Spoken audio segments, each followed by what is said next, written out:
Hai semuanya. Pernah nggak kalian merasa marah hanya karena hal kecil, lalu setelah itu menyesal sendiri?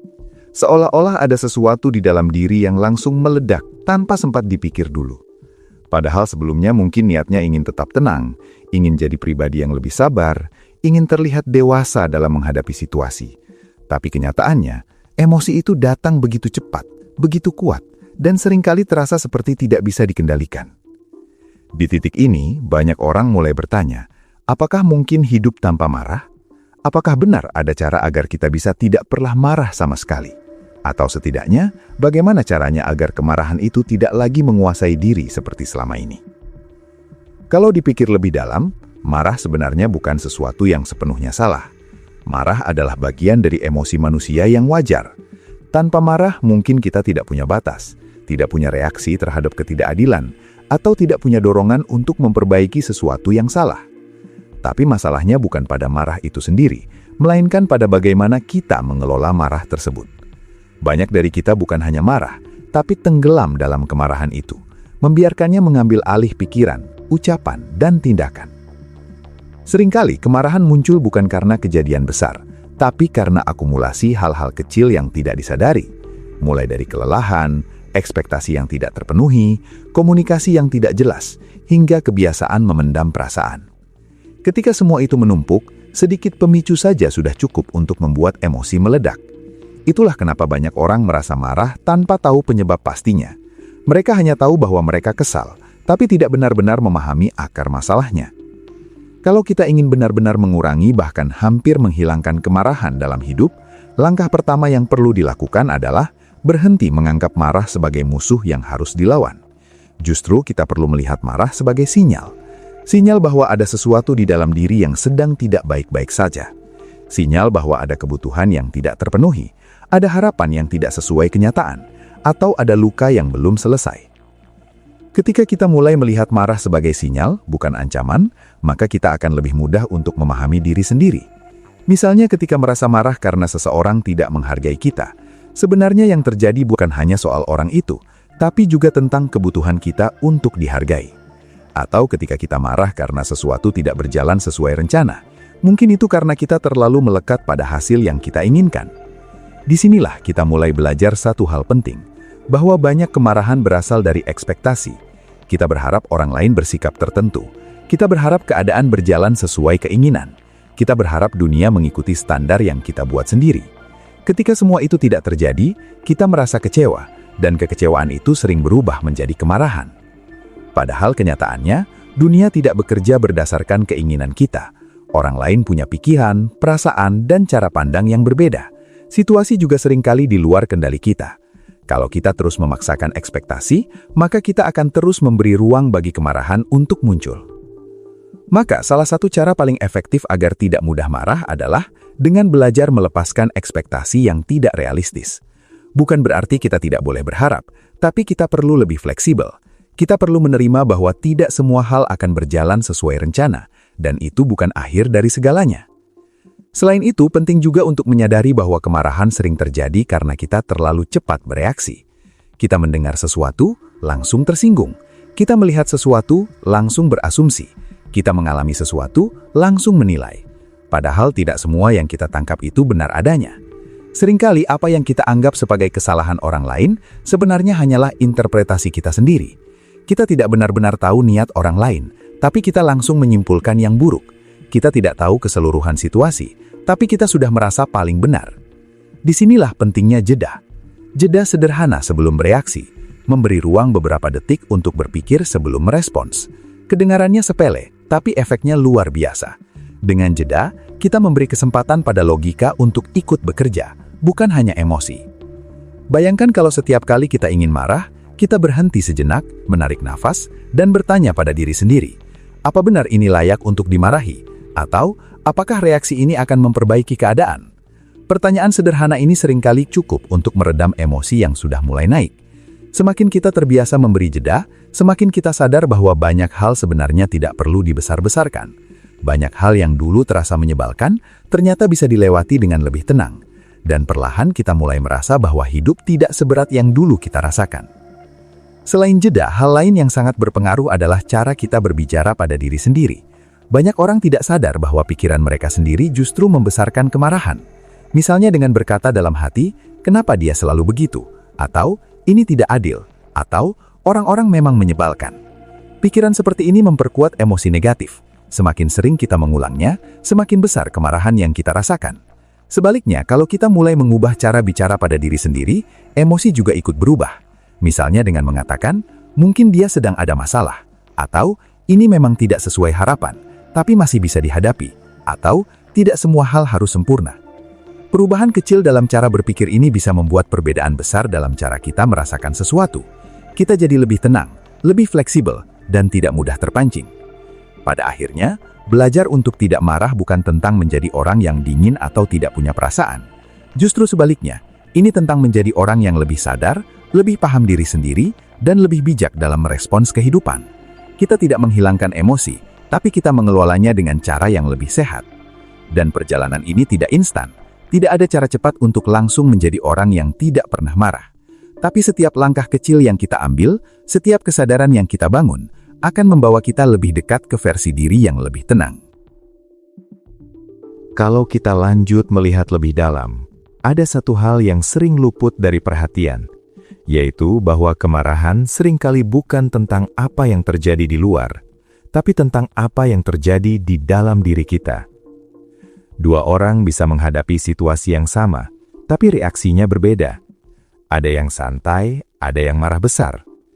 Ini menunjukkan bahwa sumber kemarahan sebenarnya bukan hanya pada kejadian, tapi pada cara kita memaknai kejadian tersebut. Cara kita memaknai sesuatu sangat dipengaruhi oleh pengalaman masa lalu. Luka yang belum sembuh, kekecewaan yang belum selesai, atau bahkan kebiasaan sejak kecil bisa membentuk cara kita bereaksi. Misalnya, seseorang yang terbiasa dikritik sejak kecil mungkin akan lebih sensitif terhadap komentar orang lain.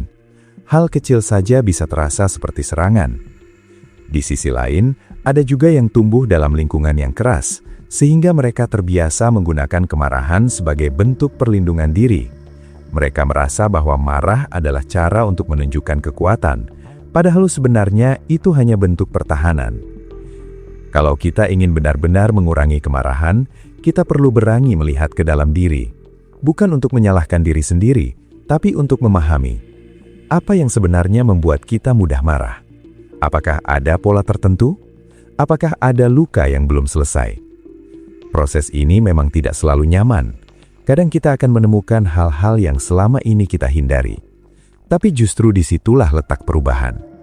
Ketika kita mulai memahami akar emosi, kita tidak lagi sekadar bereaksi, tapi mulai bisa memilih respons.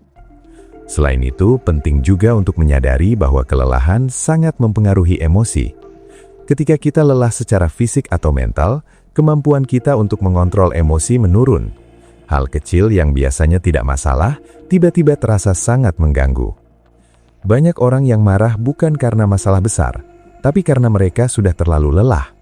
Kurang tidur, terlalu banyak beban pikiran, atau tekanan yang terus-menerus membuat emosi jadi tidak stabil. Dalam kondisi seperti ini, mengendalikan marah menjadi jauh lebih sulit. Maka salah satu cara sederhana tapi sering diabaikan adalah menjaga kondisi diri. Tidur yang cukup, makan dengan baik, dan memberi waktu untuk istirahat bukan hanya soal kesehatan fisik, tapi juga kesehatan emosi. Ketika tubuh kita lebih seimbang, pikiran juga lebih jernih, dan emosi lebih stabil. Selain itu, kita juga perlu belajar menerima bahwa tidak semua hal perlu direspons. Ini mungkin terdengar aneh, karena banyak dari kita merasa harus menanggapi segala sesuatu. Padahal tidak semua komentar perlu dibalas, tidak semua sikap orang perlu direspons, dan tidak semua masalah perlu dipikirkan berlebihan. Kadang, cara terbaik untuk menghindari kemarahan adalah dengan memilih untuk tidak terlibat. Bukan karena kita lemah, tapi karena kita sadar bahwa energi kita lebih berharga daripada hal-hal yang tidak penting. Bayangkan kalau setiap hal kecil kita tanggapi dengan emosi, betapa lelahnya hidup ini. Tapi ketika kita mulai memilih mana yang penting dan mana yang tidak, hidup terasa lebih ringan. Kita tidak lagi terbebani oleh hal-hal yang sebenarnya tidak perlu. Hal lain yang juga penting adalah belajar memaafkan. Banyak kemarahan yang bertahan lama bukan karena kejadian itu sendiri, tapi karena kita terus mengingatnya. Kita mengulang kejadian itu dalam pikiran. Kita memikirkan apa yang seharusnya kita katakan, atau kita membayangkan bagaimana seharusnya orang lain bersikap. Tanpa sadar, kita memelihara kemarahan itu. Kita memberi ruang bagi emosi tersebut untuk terus hidup. Padahal semakin lama kita menyimpannya, semakin berat beban yang kita rasakan. Memaafkan bukan berarti membenarkan kesalahan orang lain, tapi membebaskan diri dari beban emosi. Ini adalah keputusan untuk tidak lagi membawa masa lalu ke dalam kehidupan sekarang. Ketika kita memaafkan, kita memberi ruang bagi diri untuk merasa lebih tenang. Proses memaafkan memang tidak mudah, apalagi jika lukanya dalam. Tapi ini adalah salah satu langkah penting jika kita ingin benar-benar hidup tanpa dikuasai kemarahan. Karena selama kita masih menyimpan dendam, kemarahan akan selalu punya tempat dalam diri kita. Pada akhirnya, hidup tanpa marah bukan berarti hidup tanpa masalah. Masalah akan tetap ada. Orang yang menyebalkan akan tetap ada. Situasi yang tidak sesuai harapan akan tetap terjadi. Tapi perbedaannya adalah pada bagaimana kita merespon semua itu. Kita tidak lagi bereaksi secara impulsif, tapi memilih dengan sadar. Kita tidak lagi membiarkan emosi mengendalikan diri, tapi kita yang mengendalikan emosi. Dan disitulah letak kebebasan yang sebenarnya. Semakin kita menjalani proses ini, semakin kita menyadari bahwa ketenangan bukan datang dari dunia yang berubah, tapi dari cara kita melihat dunia. Banyak orang menunggu keadaan menjadi lebih baik agar bisa merasa tenang. Mereka berpikir, kalau semua sudah sesuai harapan, barulah bisa santai. Padahal pola pikir seperti ini justru membuat ketenangan terasa semakin jauh. Karena kenyataannya, dunia tidak pernah benar-benar stabil. Selalu ada hal yang tidak sesuai, selalu ada orang yang bertindak di luar ekspektasi, dan selalu ada kejadian yang tidak bisa diprediksi. Kalau kita menggantungkan ketenangan pada hal-hal seperti ini, maka kita akan terus berada dalam kondisi naik turun secara emosi. Sebaliknya, ketika kita mulai memahami bahwa ketenangan adalah sesuatu yang dibangun dari dalam, kita tidak lagi terlalu bergantung pada keadaan luar. Kita mulai punya semacam ruang aman di dalam diri yang tidak mudah terganggu oleh situasi. Salah satu cara untuk membangun ini adalah dengan melatih kesadaran. Kesadaran sederhana terhadap apa yang sedang kita rasakan, tanpa langsung bereaksi. Misalnya, ketika emosi mulai muncul, kita tidak langsung menolaknya atau meluapkannya, tapi kita mengamatinya. Kita menyadari, oh, ini rasa marah, tanpa harus langsung mengikuti dorongannya. Latihan ini mungkin terasa asing di awal, tapi sangat efektif. Dengan mengamati emosi, kita menciptakan jarak antara diri kita dan emosi tersebut. Kita tidak lagi tenggelam di dalamnya, tapi melihatnya dari luar. Dan dari posisi ini, kita punya pilihan. Pilihan untuk tetap diam, pilihan untuk merespons dengan tenang, atau bahkan pilihan untuk tidak melakukan apa-apa. Semua ini hanya bisa terjadi kalau kita punya kesadaran. Selain itu, penting juga untuk menyadari bahwa kita tidak bisa mengontrol semua hal. Ini mungkin terdengar sederhana, tapi sangat dalam. Banyak kemarahan muncul karena kita mencoba mengontrol sesuatu yang sebenarnya di luar kendali kita. Kita ingin orang lain berubah, kita ingin situasi berjalan sesuai keinginan, kita ingin semuanya sempurna. Ketika itu tidak terjadi, kita frustrasi. Padahal pola pikir seperti ini justru membuat ketenangan terasa semakin besar tekanannya. Sebaliknya, ketika kita mulai fokus pada hal-hal yang bisa kita kendalikan, hidup menjadi lebih ringan. Kita tidak lagi sibuk mengatur dunia, tapi lebih fokus mengatur diri sendiri. Bagaimana kita berpikir, bagaimana kita merespons, dan bagaimana kita bertindak. Ini bukan berarti kita menjadi pasif atau tidak peduli, tapi kita menjadi lebih realistis. Kita tahu batas kita, dan kita tidak memaksakan sesuatu yang memang di luar jangkauan. Seiring waktu, kita juga akan menyadari bahwa banyak hal yang dulu membuat kita marah sebenarnya tidak sepenting itu. Perspektif kita berubah. Kita mulai melihat hidup dengan cara yang lebih luas. Kita tidak lagi terjebak pada hal-hal kecil yang dulu terasa besar. Ini bukan karena masalahnya hilang, tapi karena kita yang berubah. Kita menjadi lebih dewasa secara emosional. Kita tidak lagi bereaksi berlebihan, dan kita tidak lagi membiarkan hal-hal kecil merusak ketenangan kita. Proses ini memang membutuhkan waktu. Tidak ada perubahan yang instan. Tapi setiap kali kita berhasil menahan diri dari marah, setiap kali kita memilih untuk tenang, kita sedang membangun kebiasaan baru. Kebiasaan untuk tidak lagi dikuasai emosi. Dan lama-kelamaan, ini akan menjadi bagian dari diri kita. Kita tidak lagi harus berusaha keras untuk tidak marah, karena ketenangan sudah menjadi kebiasaan. Pada akhirnya, perjalanan untuk tidak mudah marah adalah perjalanan untuk mengenal diri sendiri. Semakin kita memahami diri, semakin kita tahu apa yang memicu emosi, apa yang kita butuhkan, dan bagaimana cara terbaik untuk merespons. Kita juga mulai menyadari bahwa hidup tidak harus selalu sempurna untuk bisa dinikmati. Ada banyak hal yang tidak ideal, tapi tetap bisa dijalani dengan tenang. Kita tidak lagi menunggu keadaan berubah, tapi kita yang berubah dalam menghadapi keadaan. Kita menjadi lebih sabar, bukan karena tidak punya masalah, tapi karena kita tahu bahwa tidak semua hal perlu dipermasalahkan.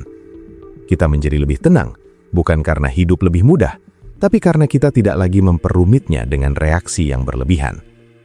Dan yang paling penting, kita menjadi lebih damai dengan diri sendiri. Karena seringkali kemarahan bukan hanya tentang orang lain, tapi juga tentang konflik di dalam diri. Ketika kita mulai menerima diri apa adanya, memahami kekurangan dan tidak terlalu keras pada diri sendiri, emosi juga menjadi lebih stabil. Kita tidak lagi mudah tersinggung karena kita tidak lagi mencari validasi dari luar. Kita tidak lagi mudah marah karena kita tidak lagi memaksakan dunia untuk sesuai dengan keinginan kita. Semua ini bukan berarti kita menjadi orang yang pasif atau tidak punya batas. Justru sebaliknya, kita menjadi lebih tegas tapi tetap tenang. Kita tahu kapan harus berbicara, kapan harus diam, dan kapan harus pergi dari situasi yang tidak sehat. Hidup tanpa marah bukan berarti hidup tanpa emosi, tapi hidup dengan emosi yang lebih terkendali. Kita tetap bisa merasa kesal, kecewa, atau tidak setuju, tapi kita tidak lagi dikuasai oleh perasaan itu. Dan di titik ini, kita mulai merasakan sesuatu yang mungkin dulu jarang kita rasakan, yaitu ketenangan yang stabil. Bukan ketenangan sesaat, tapi ketenangan yang bertahan bahkan di tengah situasi yang tidak ideal. Inilah yang sebenarnya dicari banyak orang. Bukan hidup tanpa masalah, tapi hidup tanpa beban emosi yang berlebihan. Hidup yang lebih ringan, lebih jernih, dan lebih sadar. Dan semua itu dimulai dari satu hal sederhana, yaitu belajar untuk tidak langsung marah. Bukan menekan emosi, tapi memahami dan mengelolanya. Karena pada akhirnya, bukan dunia yang harus berubah agar kita tenang, tapi cara kita melihat dunia itulah yang menentukan segalanya. Ketika kita mulai benar-benar menjalani hidup dengan kesadaran untuk tidak mudah marah, kita akan menemukan satu kenyataan yang cukup mengejutkan, yaitu bahwa sebagian besar hal yang dulu memicu emosi ternyata tidak sekuat yang kita bayangkan. Dulu mungkin ada komentar kecil yang langsung membuat hati panas. Ada sikap orang lain yang langsung memancing reaksi. Atau ada kejadian yang membuat pikiran terus berputar tanpa henti. Tapi perlahan, seiring kita melatih diri, hal-hal itu mulai kehilangan kekuatannya. Bukan karena dunia berubah menjadi lebih baik, tapi karena cara kita menilai sesuatu sudah berbeda. Perubahan ini seringkali terasa sangat halus, bahkan hampir tidak disadari. Kita mungkin tidak langsung menjadi orang yang sepenuhnya tenang, tapi kita mulai punya jarak dengan emosi. Ketika sesuatu terjadi, kita tidak langsung terseret ke dalam reaksi yang sama seperti dulu. Ada ruang kecil yang muncul di antara kejadian dan respons kita. Dan di ruang itulah sebenarnya kekuatan kita berada. Ruang kecil ini mungkin hanya beberapa detik, tapi dampaknya sangat besar. Karena di situ kita punya kesempatan untuk memilih. Kita bisa memilih untuk tetap diam, memilih untuk menanggapi dengan cara yang lebih tenang, atau bahkan memilih untuk tidak peduli sama sekali. Pilihan-pilihan ini mungkin terlihat sederhana, tapi bagi banyak orang, ini adalah sesuatu yang dulu terasa mustahil. Di titik ini, kita juga mulai memahami bahwa tidak semua hal perlu dijadikan masalah pribadi. Banyak orang tersinggung karena mereka merasa segala sesuatu berkaitan dengan diri mereka sendiri. Padahal seringkali, apa yang dilakukan orang lain lebih mencerminkan kondisi mereka sendiri. bukan tentang kita. Seseorang yang berbicara kasar mungkin sedang lelah, seseorang yang tidak menghargai mungkin sedang punya masalah, dan seseorang yang bersikap dingin mungkin sedang berjuang dengan sesuatu yang tidak terlihat. Ketika kita mulai melihat dari sudut pandang ini, kita tidak lagi terlalu cepat mengambil sesuatu secara personal. Kita tidak lagi merasa harus membalas setiap hal atau membuktikan sesuatu kepada orang lain. Kita menjadi lebih santai, lebih ringan, dan tidak mudah terbebani oleh sikap orang lain. Hal lain yang juga penting adalah belajar menerima ketidaksempurnaan, baik dalam diri sendiri maupun orang lain. Banyak kemarahan muncul karena kita ingin segala sesuatu berjalan sesuai standar tertentu. Kita ingin orang lain bersikap sesuai harapan kita. Kita ingin keadaan selalu ideal, dan kita ingin semuanya terasa benar. Tapi kenyataannya hidup tidak pernah seperti itu. Ketika kita terlalu terikat pada kesempurnaan, kita akan sering kecewa. Dan kekecewaan yang terus-menerus bisa berubah menjadi marah. Sebaliknya, ketika kita mulai menerima bahwa hidup memang tidak sempurna, kita menjadi lebih fleksibel. Kita tidak lagi mudah terguncang oleh hal-hal kecil. Penerimaan ini bukan berarti kita menyerah atau tidak punya standar, tapi kita menjadi lebih realistis. Kita tahu bahwa tidak semua hal bisa dikendalikan, dan tidak semua orang akan sesuai dengan keinginan kita. Dengan memahami ini, kita mengurangi banyak sekali potensi marah yang sebenarnya tidak perlu. Seiring waktu, kita juga akan menyadari bahwa menjaga ketenangan itu bukan hanya soal menghindari marah, tapi juga soal memilih apa yang kita masukkan ke dalam pikiran kita. Apa yang kita lihat, apa yang kita dengar, dan apa yang kita konsumsi setiap hari sangat mempengaruhi kondisi emosi kita. Kalau kita terus-menerus terpapar hal-hal negatif seperti konflik, gosip, atau konten yang memancing emosi, maka wajar kalau kita jadi lebih mudah marah. Pikiran kita dipenuhi oleh energi yang tidak sehat, dan itu akan mempengaruhi cara kita merespons dunia. Sebaliknya, ketika kita mulai lebih selektif, memilih hal-hal yang lebih positif, lebih tenang, dan lebih membangun, emosi kita juga ikut berubah. Kita menjadi lebih stabil, lebih jernih, dan tidak mudah terpancing. Pada akhirnya, hidup tanpa marah bukan tentang menjadi sempurna, tapi tentang menjadi lebih sadar. Kita tidak lagi hidup secara otomatis, tapi lebih memilih dengan sengaja bagaimana kita ingin merespons sesuatu. Dan disitulah sebenarnya letak kebebasan yang selama ini banyak orang cari. Semakin jauh kita melangkah dalam proses ini, kita akan mulai merasakan bahwa ketenangan bukan lagi sesuatu yang harus dikejar, tapi sesuatu yang bisa dijaga. Dulu mungkin kita merasa tenang hanya ketika semuanya berjalan lancar, tapi sekarang, bahkan di tengah situasi yang tidak nyaman sekalipun, kita masih bisa menjaga keseimbangan dalam diri.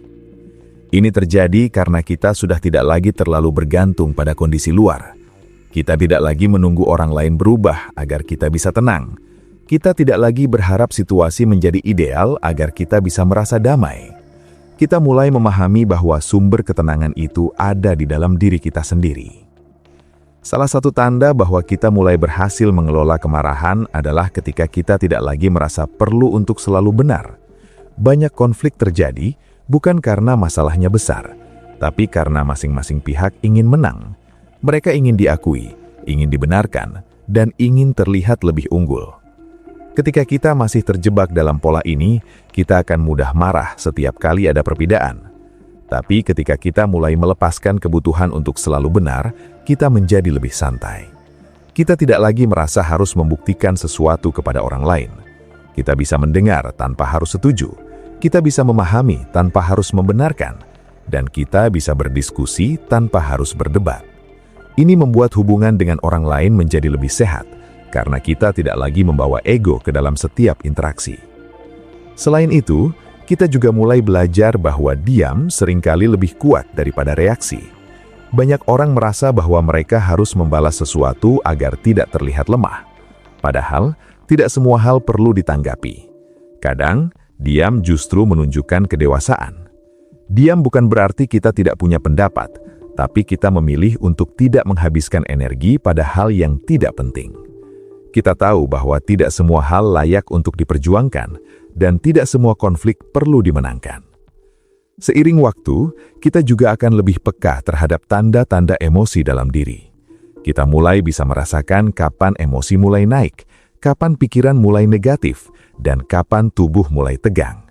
Kesadaran ini sangat penting karena kita bisa mengambil langkah sebelum emosi benar-benar meledak. Misalnya, ketika kita mulai merasa tidak nyaman, kita bisa segera mengambil jeda, menarik nafas, atau menjauh sejenak dari situasi. Langkah-langkah kecil ini bisa mencegah kemarahan berkembang menjadi sesuatu yang lebih besar. Selain itu, kita juga mulai memahami bahwa setiap emosi punya pesan. Marah bukan hanya tentang reaksi, tapi juga tentang informasi. Ada sesuatu yang ingin disampaikan oleh emosi tersebut. Mungkin ada batas yang dilanggar, mungkin ada kebutuhan yang tidak terpenuhi, atau mungkin ada hal yang perlu diperbaiki. Dengan memahami pesan ini, kita tidak lagi melihat marah sebagai sesuatu yang harus dihindari sepenuhnya, tapi sebagai sesuatu yang bisa dipelajari. Kita tidak lagi takut dengan emosi, tapi kita menggunakannya sebagai alat untuk memahami diri. Dan di titik ini, kita mulai merasakan bahwa hidup menjadi lebih ringan. Kita tidak lagi terbebani oleh emosi yang berlebihan. Kita tidak lagi terjebak dalam reaksi yang sama berulang-ulang. Kita mulai punya kendali atas diri sendiri. Ketika perjalanan ini terus berlanjut, kita akan sampai pada pemahaman yang lebih dalam. Bahwa ketenangan bukan hanya tentang bagaimana kita merespons dunia, tapi juga tentang bagaimana kita memperlakukan diri sendiri. Banyak kemarahan sebenarnya muncul karena kita terlalu keras pada diri sendiri. Kita punya standar tinggi, kita menuntut banyak hal, dan kita sulit menerima kesalahan. Ketika sesuatu tidak berjalan sesuai harapan, kita bukan hanya kecewa pada keadaan, tapi juga pada diri sendiri. Kita menyalahkan diri, kita merasa gagal, dan kita merasa tidak cukup baik. Semua ini menciptakan tekanan internal yang akhirnya bisa berubah menjadi kemarahan, baik kepada diri sendiri maupun kepada orang lain. Maka salah satu langkah penting adalah belajar untuk lebih lembut pada diri sendiri. Kita mulai menerima bahwa tidak apa-apa untuk tidak sempurna, tidak apa-apa untuk membuat kesalahan, tidak apa-apa untuk berjalan lebih lambat dari orang lain. Dengan penerimaan ini, kita mengurangi banyak sekali tekanan dalam diri. Kita tidak lagi hidup dalam tuntutan yang berlebihan. Kita memberi ruang untuk belajar, untuk berkembang, dan untuk menjadi lebih baik tanpa harus menyiksa diri sendiri. Selain itu, kita juga mulai memahami bahwa waktu adalah faktor penting dalam mengelola emosi. Banyak hal yang terasa sangat besar di momen sekarang, tapi sebenarnya tidak terlalu penting dalam jangka panjang. Ketika kita mulai melihat dari sudut pandang waktu, kita tidak lagi terlalu terbawa oleh emosi sesaat. Kita mulai bertanya, apakah ini masih penting besok? Atau apakah ini akan berarti dalam 1 minggu ke depan? Pertanyaan seperti ini membantu kita untuk tidak bereaksi berlebihan terhadap hal-hal kecil. Seiring waktu, kita juga akan lebih selektif dalam memilih lingkungan. Kita mulai menyadari bahwa lingkungan sangat mempengaruhi emosi. Orang-orang di sekitar kita, suasana tempat kita berada, dan interaksi yang kita jalani, semua berkontribusi terhadap kondisi mental kita. Ketika kita berada di lingkungan yang penuh konflik, negatif, atau tidak sehat, kita akan lebih mudah marah. Sebaliknya, ketika kita berada di lingkungan yang lebih tenang, suportif, dan positif, kita akan lebih mudah menjaga emosi. Maka tidak ada salahnya untuk mulai memilih lingkungan yang lebih baik. Bukan berarti kita harus menjauh dari semua orang, tapi kita lebih sadar dalam menentukan siapa yang kita izinkan untuk mempengaruhi hidup kita. Semua ini adalah bagian dari proses panjang untuk menjadi pribadi yang lebih tenang. Tidak ada jalan pintas, tapi setiap langkah kecil yang kita ambil akan membawa perubahan. Pada akhirnya, kita akan sampai pada satu kesadaran sederhana, tapi sangat kuat. Bahwa hidup tidak harus selalu dikendalikan untuk bisa dinikmati. Banyak orang menghabiskan energi untuk mencoba mengatur segala sesuatu, berharap semuanya berjalan sesuai rencana, dan berusaha menghindari semua kemungkinan buruk. Tapi justru disitulah sumber kelelahan dan kemarahan sering muncul. Ketika kita mulai melepaskan kebutuhan untuk mengontrol segalanya, kita merasa lebih ringan. Kita tidak lagi memaksakan dunia untuk sesuai dengan keinginan kita. Kita mulai menerima bahwa hidup punya alurnya sendiri, dan kita tidak harus selalu melawannya. Ini bukan berarti kita pasrah tanpa usaha, tapi kita lebih bijak dalam membedakan mana yang bisa kita ubah dan mana yang harus kita terima. Kita fokus pada tindakan kita sendiri, bukan pada hasil yang belum tentu bisa kita kendalikan. Seiring dengan itu, kita juga mulai merasakan bahwa kebahagiaan tidak datang dari luar, tapi dari cara kita menjalani hidup. Ketika kita tidak lagi mudah marah, kita punya lebih banyak ruang untuk merasakan hal-hal baik. Kita lebih bisa menikmati momen, lebih menghargai hal sederhana, dan lebih hadir dalam kehidupan. Kita tidak lagi terjebak dalam pikiran yang penuh konflik. Kita tidak lagi sibuk memikirkan hal-hal yang menyebalkan. Kita mulai hidup dengan lebih sadar dan lebih tenang. Dan yang menarik, ketika kita menjadi lebih tenang, dunia di sekitar kita juga terasa berbeda. Hubungan dengan orang lain menjadi lebih baik, komunikasi menjadi lebih lancar, dan konflik menjadi lebih jarang. Bukan karena orang lain berubah, tapi karena cara kita merespon sudah berbeda. Kita tidak lagi memancing konflik dengan reaksi berlebihan. Kita tidak lagi memperbesar masalah kecil. Kita menjadi lebih stabil, dan itu berdampak pada lingkungan sekitar. Di titik ini, kita mulai memahami bahwa ketenangan adalah kekuatan. Bukan sesuatu yang lemah, tapi sesuatu yang membutuhkan kesadaran dan latihan. Tidak semua orang mampu menahan diri ketika emosi muncul. Tidak semua orang mampu tetap tenang ketika situasi tidak ideal. Tapi ketika kita mampu melakukannya, kita punya kendali yang tidak dimiliki banyak orang. Kita tidak lagi menjadi korban dari emosi, tapi menjadi pengarah dari hidup kita sendiri. Dan dari semua perjalanan ini, satu hal yang paling penting adalah konsistensi. Tidak ada perubahan yang terjadi dalam semalam, tapi setiap kali kita memilih untuk tidak marah, setiap kali kita memilih untuk tetap tenang, kita sedang memperkuat kebiasaan baru. Lama-kelamaan ini akan menjadi bagian dari diri kita. Kita tidak lagi harus berusaha keras untuk tidak marah, karena ketenangan sudah menjadi cara hidup. Dan disitulah kita akhirnya sampai pada makna sebenarnya dari tidak pernah marah. Bukan karena emosi itu hilang sepenuhnya, tapi karena kita sudah tidak lagi dikuasainya. Kita tetap manusia, tetap punya perasaan, tapi kita hidup dengan kesadaran yang membuat semuanya terasa lebih ringan, lebih jernih, dan lebih damai.